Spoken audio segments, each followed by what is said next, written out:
visos išlaidos. Ir dabar lapkričio 1 dienai buvo banke likę 7520. Už 4 metus. Nu tai gerai, tada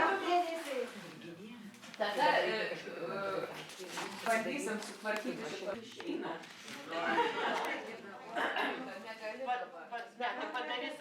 Ataskaitų visą. Negali. Tai kada galėsiu?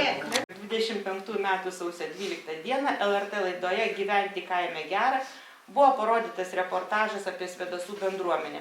Laidos filmavimas vyko 24 metų rugsėjo 27 dieną. Bendruomeniškiai pasakojo apie savo gyvenimą kaime, pristatė vietos identitetą ir Svėdasų krašte gaminamą patiekalą, lietinius blynus su bulviniu dažniu, kurios užsigerti kvietė greitaeigė gira. Ir laidos įrašas yra nurodytas, taip pat grįžę dar kartą pasižiūrėkit, pasiskanaukit blynais, tikrai skani laida buvo. Tai toliau. 25 metų rugpjūčio 3 dieną bendruomenė organizavo didelio populiarumo sulaukiantį blusų turgų.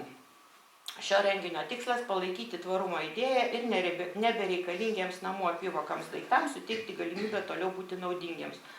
Daryti, atsiskaityti iš jums. O dar prieš tai mes turime įsirinkti bendruomenės susirinkimo, visuotinio susirinkimo pirmininkaujantį, sekretoriaujantį ir narį pasirašyti protokolą. Tai dabar siūlykit, kas pirmininkaujančių siūlo. Ne, tai aš pranešimą skaitysiu. Tai nesu sekantis. Gali pirmininkė būti. Tai tu būk. Ne, pritaikite, mes čia pasidalinom. Kas sekretoriauja? Taigi Joana labai gerai. Ar gerai? Jo pritarėt, kad Joana sekretoriautų?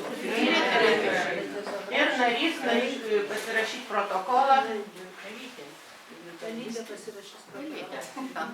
Pritarėt, kad Elena pasirašyti